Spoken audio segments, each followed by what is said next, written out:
Doc, meron tayong question sa mga followers Mhm. mo. From Cathy Arellano. Doc, palagi po ako nagugutom kapag walang rice. Mhm. Posible kaya na matanggal ko pa ito given na buong buhay ko is rice is life?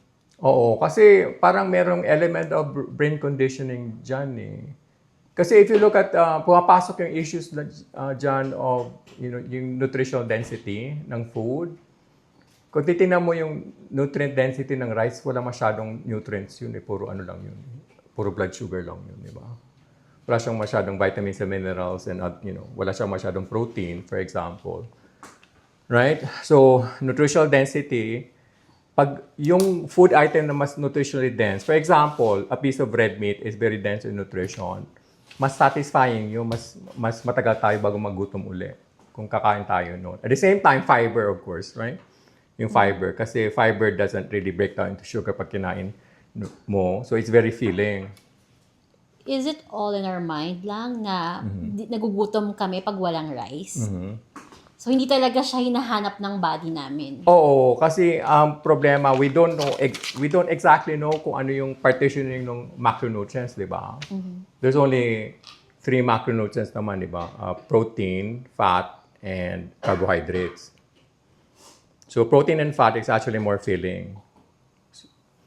Fiber is a subcategory of carbohydrates. Pero it behaves differently kasi hindi naman siya nagbe-break down into sugar talaga pag kinain natin. So protein, fat, and fiber is actually more filling. So we would actually feel satisfied for a longer period of time. So we don't have to be snacking in between, di ba? Sakto tong next question natin, Doc. From Manila, Trinidad, Sonio. Excited po akong makinig lagi sa inyo. Pwede po ba i-substitute sa rice ang cucumber instead kanin? Pipino na lang kinakain ko kasama meat, kimchi, etc. Yes. That's actually better kasi fiber yun, di ba? With the peel on, I'm assuming na kasama yung peel ng So, mas cucumber, di healthy, ba? Doc. O, mas healthy kasi may fiber yun. Mas maraming fiber yun. Kasi yung fiber content ng rice is only 1 gram. Oh, 1 gram. Yeah, per cup. So, ang konti ng fiber niya. Ano ba yung recommended fiber requirements for a day? It's 30 grams ang recommendation Ng, ng fiber. ng fiber, Doc. Mga Okay. 30 grams 30 of fiber grams. per day. So, yung 1 cup of rice is only 1 gram of fiber. So, hindi siya masyadong nakakabusog. Di ba? So, yung next Yung question. cauliflower rice din, di ba? Pwede. Sorry. Pwedeng i-substitute. Mas healthy pa yun. Kasi mababa yung glycemic index saka glycemic load ng cauliflower. Cauliflower, Doc. At the same time, you're getting fiber as well, right? So, Doc, di ba parang sa Philippines, parang ang nire-replace nila aside from the cauliflower is yung quinoa? Quinoa, yes. You have to be careful of the quinoa, though, kasi maraming lectins. Lectins are plant poisons. They're not natural occurring plant poisons, di ba? So, one way to neutralize the lectins is isoak mo siya overnight. Tapos, hugasan mo niya several times bago mo siya lutuin. And then, it's better to pressure cook the quinoa para yung mga lectins ma-neutralize. Kasi yung lectins over time, nagkakos ng gut inflammation sa susceptible people eh. At the same time, kasi yung gut microflora natin na hindi na siya balance eh. So we've actually lost good bacteria that actually takes care of those plant toxins. So, Doc, meron pa tayong question dito from Jackie. Doc, I am not rice is life, but I love breads. Pareho lang po ba yun? No, I actually consider bread as worse. Kasi most commercial breads naman wala nang... Kahit naka-label pa siyang whole wheat bread, hindi talaga siya whole wheat bread kasi tinanggal nila yung fiber.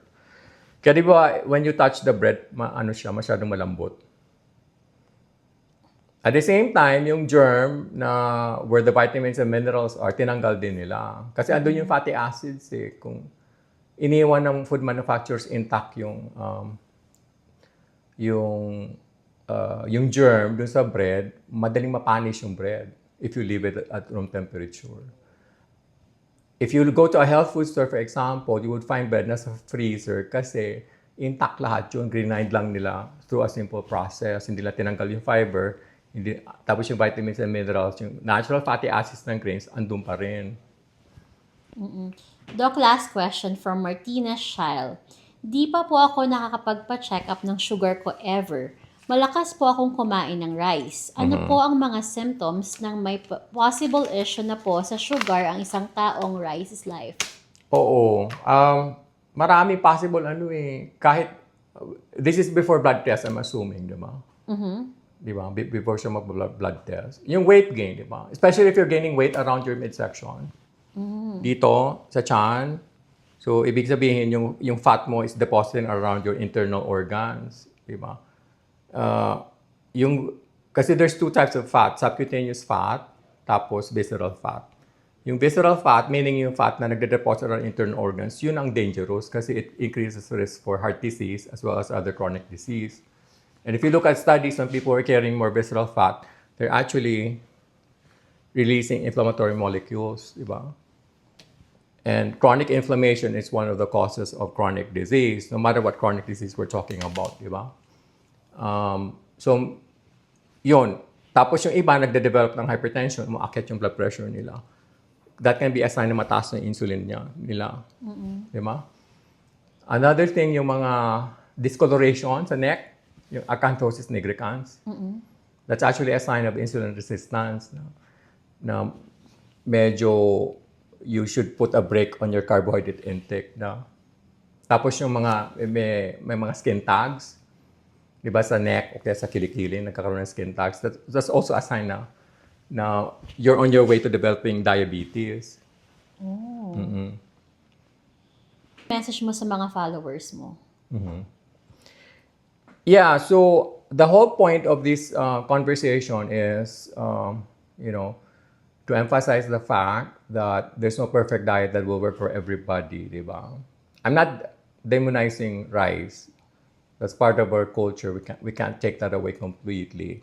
Pero ima-match nyo yung consumption of rice dun sa current metabolic health mo. Di ba? So, for example, if you're already pre-diabetic or diabetic or you're struggling with chronic diseases, you would want to consume much less carbohydrates over the course of the day. Di ba? If you're an athlete, for example, you're being paid to exercise all the time kasi yung profession mo, they can eat carbohydrates all throughout the day kasi lagi din yung physical activity nila is laging intense, di ba? So they can burn these things completely. Pero yung athletes na yan, when they retire tapos they continue on eating a high carbohydrate diet, magkakasakit rin sila katulad sa atin. And then you should know exactly when to eat those starchy foods, right? So, pwede mo siyang kainin, preferably, that sa daytime, na gumagalaw-galaw ka pa, the worst time to eat rice is at night. Di ba? Kasi hindi mo nasusunog yun eh. Kasi you would have to slow down, manood ka ng Netflix, tapos matutulog ka na lang. So, what's the point? Unless nag-exercise ka after dinner. So, Doc, mas maganda palang so, totoo pala yung kasabihan na dapat kumain ka wala na after 6, diba? Parang ganun. So, mas oo. Kasi I would advise people not to eat within 3 hours before their bedtime. Diba? Kasi pag kumain ka halimbawa ng starchy foods before you go to bed, it can disturb your sleep kasi akit yung heart rate mo habang tulog ka. Tapos yung body temperature mo akit din. So it would cause a shallower sleep. And you're more likely to wake up in the middle of the night. So interrupted na yung sleep mo by eating that way.